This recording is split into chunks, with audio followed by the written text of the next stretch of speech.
Habíamos visto que en la medición de bienes de uso teníamos básicamente dos modelos.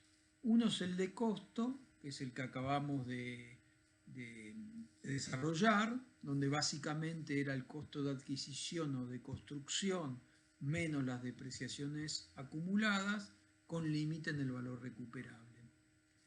El otro modelo que trae la norma local y también la internacional es el modelo de revalúo. Entonces, el valor revaluado a una determinada fecha es el valor razonable a la fecha de dicha revaluación.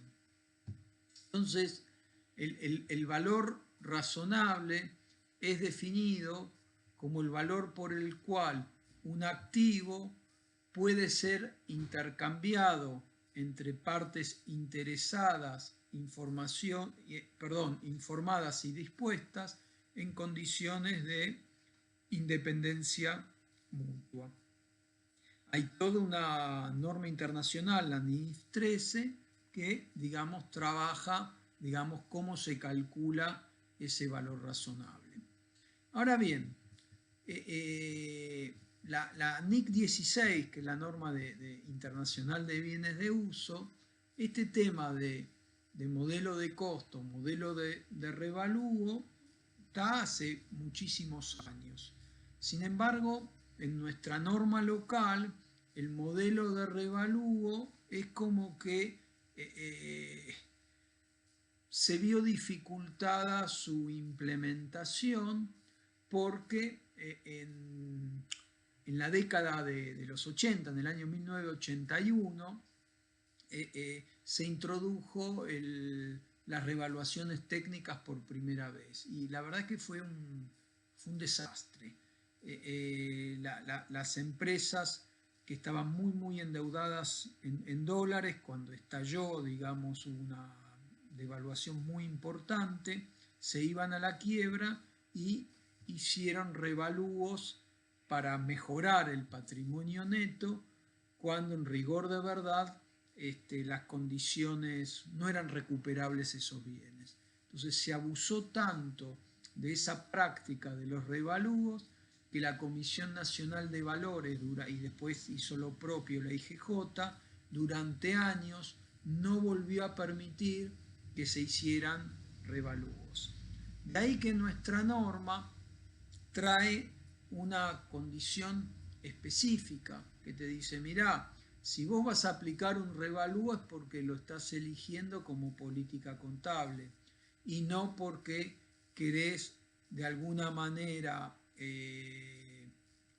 no porque estás con problemas de patrimonio neto o de resultados, lo cual ahí hay como una línea un poco gris que compromete al auditor, ya que el modelo de revalúo solo se puede aplicar cuando no haya incertidumbre en relación a la recuperabilidad del valor revaluado para dichos bienes.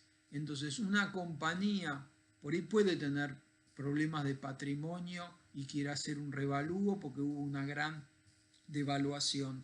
Pero si la ecuación uno viene con varios años de pérdida operativa, en rigor de verdad, uno no estaría en condiciones de establecer que dichos mayores valores podrían ser recuperables y en rigor de verdad no podría practicar el revalúo. Después, como esto lo que estamos haciendo es elegir una política contable, uno no tiene que olvidarse que costear un revalúo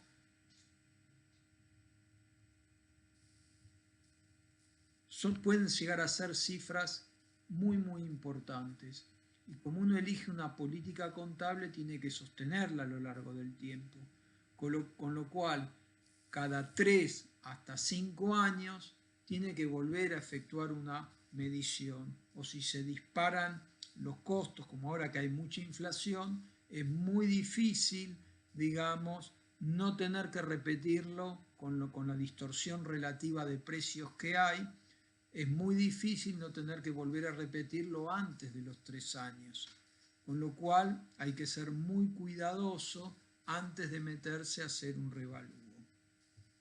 La otra cuestión importante es que cuando uno elige el modelo de revalúo, no es que está obligado a revaluar la totalidad de los bienes de uso, sino que puede hacerlo clase por clase. Es decir, yo puedo decir, voy a optar por aplicar el modelo de revalúo a los terrenos y a los edificios, y no así a las maquinarias y a los rodados. ¿Se entiende? Ahora bien, cuando uno elige una clase, para esa clase es obligatorio que todos los bienes que integran dicha clase tienen que ser revaluados y lo tienen que ser a una misma fecha. Entonces, si yo opté por hacer un revalúo sobre los terrenos, estoy obligado a revaluar la totalidad de los terrenos de la compañía y a la misma fecha. Entonces, si yo tengo, no sé, se me inundaron los campos en Goya, yo no voy a decir, bueno, los campos que tengo en, no sé, en Marco Juárez y en Junín, lo voy a revaluar. Y el campo de Goya voy a esperar hasta que baje la inundación. Eso no es admitido porque la idea, lo que trata la norma, es de que uno no juegue justamente con los momentos o con los bienes que incluyen o no incluyen la medición, o sea, lo que se trata es de evitar maniobras con el modelo. Otra cuestión muy importante, aparte de incluir a todos los bienes, es que a pesar de que uno revalúa la clase entera, el revalúo se efectúa bien por bien. Entonces, cuando el valor revaluado es superior al valor residual del bien, eso se imputa una cuenta específica de patrimonio neto que en la norma local la llamamos saldo de revalúo. Entonces, cuando va para arriba es ajuste al patrimonio neto. Pero cuando el valor revaluado es inferior, es decir, una desvalorización en relación al valor en libros, ahí hay que reconocer una pérdida por desvalorización que toca el resultado del ejercicio. Y no podemos efectuar compensaciones, sino que esa comprobación tiene que efectuarse bien por bien. Entonces, vamos a trabajar un caso de aplicación para que vean cómo se trata un revalúo en el primer ejercicio de aplicación y cómo se trabaja ese revalúo en ejercicios siguientes y cómo se desafecta en proporción a los consumos. Entonces, la empresa resolvió hacer un revalúo en el cierre diciembre de X sub 2. El valor original de las maquinarias era de 10.000 pesos y en el momento en que se efectuó el revalúo estaba amortizada en un 50%, es decir, había quedado en 5.000 pesos. El valor revaluado, es decir, el valor razonable al 31 de diciembre de X2 fue de 9.800 pesos. Y normalmente en el informe de revalúo, el perito, si es que uno lo hace con un perito independiente, tiene que aportar dos informaciones. Por un lado, cuál es el valor razonable del bien objeto de revalúo. Y por otro lado, tiene que definir la vida útil restante a partir de la fecha del revalúo. En este caso, el perito no redefinió esa fecha, sino que acordó que la vida a partir del revalúo de diciembre de X2 va a ser igual a la vida útil remanente del bien que fue objeto de la revaluación. Entonces acá tenemos, vamos a trabajar ceteris paribus, como si lo único que tuviéramos fuera el bien de uso, la maquinaria que estamos revaluando. Entonces tenemos la posición patrimonial al inicio del ejercicio. Ven que el bien de uso era de 10.000, está en 6.000, es decir, estaba depreciado en un 40% y recién a fin de año llegó a estar depreciado en un 50%. Entonces vamos a las registraciones. Fíjense que en primer lugar 10.000 a la tasa del 10%, vamos a hacer la depreciación del año X2 antes de proceder a registrar el revalúo. Entonces fíjense que una vez registrado este asiento de amortización acumulada por 1000, el bien que estaba en 6.000 ahora quedó en 5.000. A partir de ahí, si ustedes toman la RT17, originariamente esto era la RT31, pero que bueno, que ahora ya fue incorporada en la RT17, va dando distintas mecánicas para registrar el revalúo. Lo más práctico de todo es dar de baja el bien original y dar de alta el bien al valor revaluado. Entonces lo que nosotros estamos haciendo en este asiento es doy de baja el valor original del bien revaluado de 10.000. Doy de baja la cuenta de amortizaciones acumulada de este bien original y acá tengo los 5.000. Y doy de alta el bien revaluado por el valor razonable a la fecha de la revaluación. Y la diferencia, dijimos que va a una cuenta de ajuste al patrimonio neto y no a los resultados. Con lo cual el único resultado que tuvo este año X2 fue la depreciación del valor original de 10.000 de la maquinaria. Y como hacemos siempre, hacemos el asiento de cierre. ¿Tá? RNA, resultado del ejercicio, a depreciaciones. Entonces fíjense que acá tengo la posición patrimonial. Lo único que me quedó con vida fue el bien de uso a su valor razonable contra el patrimonio neto.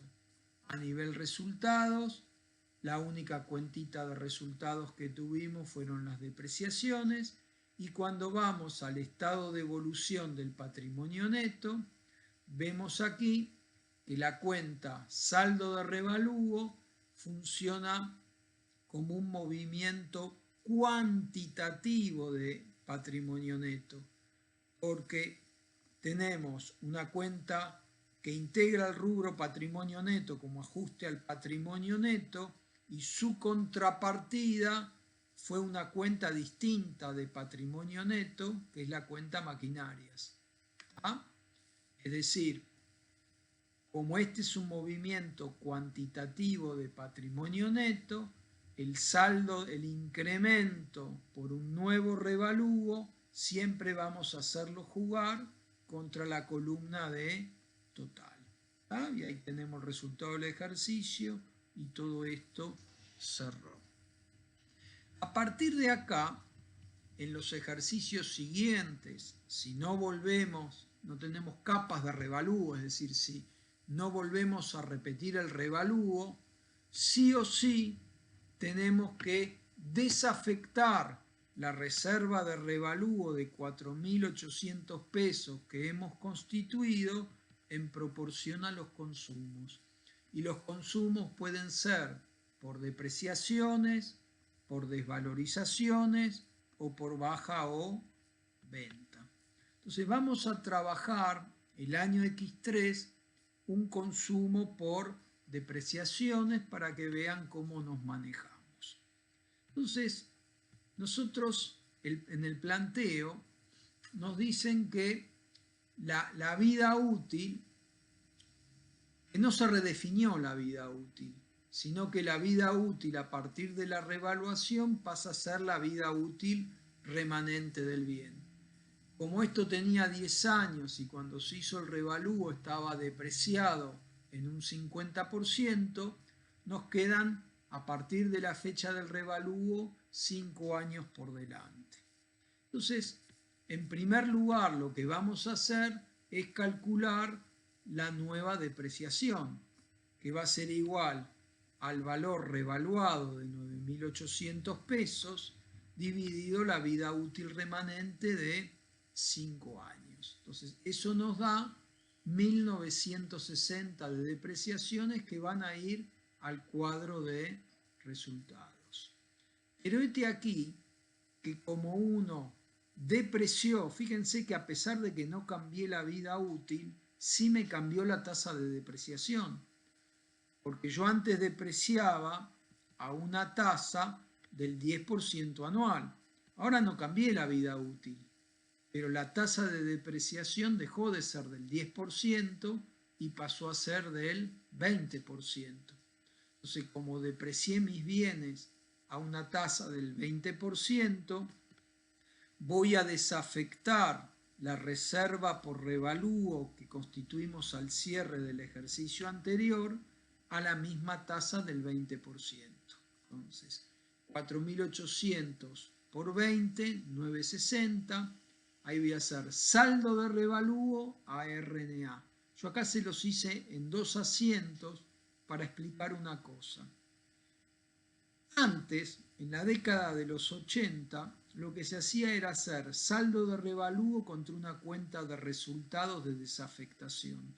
De modo tal de que si yo sumaba la depreciación de 1960 y la desafectación del saldo de revalúo de 960, el chequeo de control es que estos dos me daba el mismo importe que uno hubiera cargado a resultados si nunca hubiera hecho un revalúo. En la actualidad, esto no se puede hacer. Es decir, es como que la norma dice, si vos decís que tu bien vale más, bueno, perfecto, cuando depreciás me vas a cargar una mayor depreciación. Pero la desafectación del saldo de revalúo se reclasifica a resultados no asignados y no pasa por el estado de resultados. Por eso yo hice 2 asientitos, saldo a desafectación, desafectación a RNA. Yo tacho este contra este, en definitiva el asiento es saldo de revalúo a resultados no asignados. ¿Tá? Eso significa que este movimiento va a ser una regla dentro del estado de evolución del patrimonio neto. En cambio, la depreciación me va a tocar el resultado del ejercicio, como pueden verlo acá, cuando hago el asiento de cierre. Entonces, los 9.800 menos los 1.960 son los 7.840. En el estado, esto está mal, en el estado de resultados, la depreciación, voy a aprovechar para corregirlo, estos son, vamos a corregirlo, 1.960. ¿Ah? Entonces, en el estado de resultados, el resultado, me olvidé corregir acá, vamos a tener 1.960 como resultado del ejercicio. Y en el estado de evolución del patrimonio neto, fíjense que los 960 que estamos desafectando son estos 960 que estamos debitando acá. Pero este movimiento de desafectación es un movimiento cualitativo entre cuentas de patrimonio neto, porque funciona una cuenta de patrimonio neto, como es el saldo de revalúo, contra otra cuenta de patrimonio que es el RNA positivo. ¿Ah? Es decir que no tocamos, cuando son desafectaciones por consumos, por despreciaciones, no tocamos la cuenta de total como si lo hacemos en un revalúo el primer año en que efectuamos un revalúo. ¿Tá? Entonces este movimiento es cualitativo dentro del patrimonio neto. Bueno, y finalmente el resultado del ejercicio. Nos queda el tema de los arrendamientos. Habíamos visto que cuando los arrendamientos califican como arrendamientos financieros, tenemos que trabajarlos como si se tratara de una compra-venta financiada. Eso es en norma local, ¿sí? Donde el análisis se lo hace en función del activo subyacente, o sea, del activo que está involucrado en el contrato. Ustedes tienen que saber que a nivel internacional todo esto fue evolucionando y la NIF 16, que es la norma internacional de arrendamientos, que es bastante nuevita, trajo el concepto de activo por derecho de uso, y para el arrendatario hay un único modelo de arrendamiento donde si el arrendamiento es por más de un año y por una cifra más o menos mayor a $5.000 involucrada en el activo subyacente que se está alquilando, directamente eso hay que reconocerlo dentro de los estados contables como si fuera un arrendamiento de tipo financiero. Pero nuestra norma local, bueno, es viejita, no fue actualizada, con lo cual seguimos con este esquema. Es decir, el arrendatario, cuando alquila un determinado bien, tiene que pasar por este análisis, donde cuando el arrendamiento califica como arrendamiento financiero, lo va a reconocer dentro de un rubro específico, dentro de bienes de uso, y va a reconocer el pasivo financiero. Es decir, lo va a trabajar como si fuera una compraventa financiada.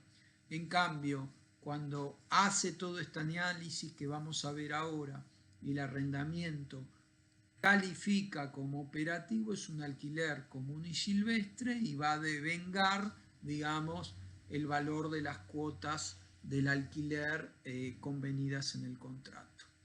Entonces, la idea de todo esto es substancia sobre forma, es decir, no nos fijamos tanto en las formas del contrato, que no dicen esto es tuyo, sino en la substancia del contrato, si económicamente, en definitiva, es la compañía la que tiene el control sobre los riesgos y beneficios del activo.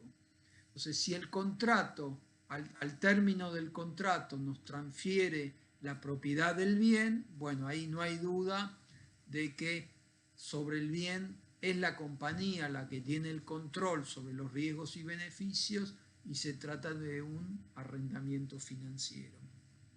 Ahora, en el caso en que no lo transfiera, lo que tenemos que indagar es si dentro del contrato existe una opción de compra a precio de oferta, lo llama bargain purchase, que tiene que ver que la opción de compra es irrisoria, donde me dicen, mirá, lo que se me quedan, cuando se termina el contrato al bien le quedan todavía 5 años y yo pagando 2 cuotas mensuales más ya me lo quedo, con lo cual cuando esa opción de compra es a un precio tal que va de suyo en el momento en que estamos haciendo en el análisis, que la vamos a ejercer porque es muy barata, ya sabemos que ese bien en definitiva es lo mismo que esto, va a ser nuestro y lo sabemos del vamos, con lo cual eso es un arrendamiento financiero.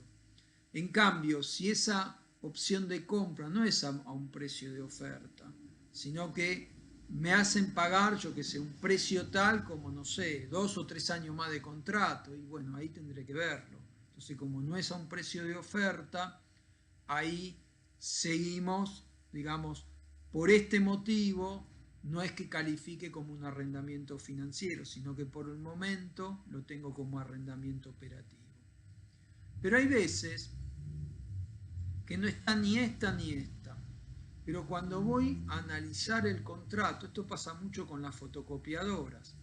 Por ahí yo tengo un contrato por 3 años y medio, por 4 años. Y por ahí la vida útil de la fotocopiadora es de 4 años. Con lo cual, cuando se termina el plazo del contrato, prácticamente terminó más o menos, ¿no?, la vida útil económica del bien. Con lo cual, mientras el bien estuvo con vida, es la compañía la que estuvo a cargo de los riesgos y beneficios. Con lo cual eso también tengo que trabajarlo como un arrendamiento financiero. Si no se da ninguna de estas, la norma te dice, bueno, cuando vos te traes todas las cuotas del contrato a la tasa de interés implícita del arrendamiento, ese valor descontado es parecido o es sustancialmente el valor razonable del activo. Si es así, va de suyo que hiciste una compra en cuotas, que no es que estás haciendo un alquiler, sino que estás haciendo un contrato, una compra financiada en cuotas. Entonces te dice, bueno, eso es un arrendamiento financiero y tenés que incorporar el bien a tu activo y reconocer el pasivo. O hay veces que no se da ninguna de estas, pero yo de repente hice una grúa, pero la grúa es para un puerto y por las características que tiene, no sé, el dragado, las cuestiones específicas del puerto donde va a operar esa grúa, en definitiva sirve solo para ese puerto. No es que el dueño se la va a poder en otro momento alquilar a otro puerto, porque está hecho a medida. Entonces, cuando se trata de un activo especializado, en definitiva se entiende que entiende los riesgos y beneficios del arrendamiento es el arrendatario, y ese arrendamiento tiene que ser trabajado como una compraventa financiada. A partir de ahí vienen otras características, pero ya son menores. Normalmente las que uno trabaja en general, las principales, son estas 5. Las restantes son como cuestiones complementarias que uno incorpora al análisis. Una es cuando el arrendatario, hay cláusulas que dicen, mirá, si vos precancelás anticipadamente el contrato, igualmente me vas a tener que pagar todo el contrato por completo, ¿sí? O bien,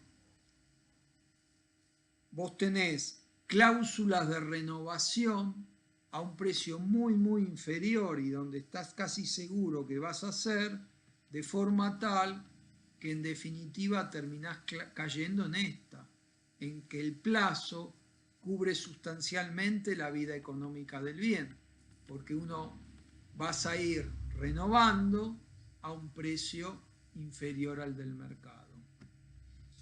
La otra es que si hay modificaciones en el valor razonable del activo arrendado, esto es cuando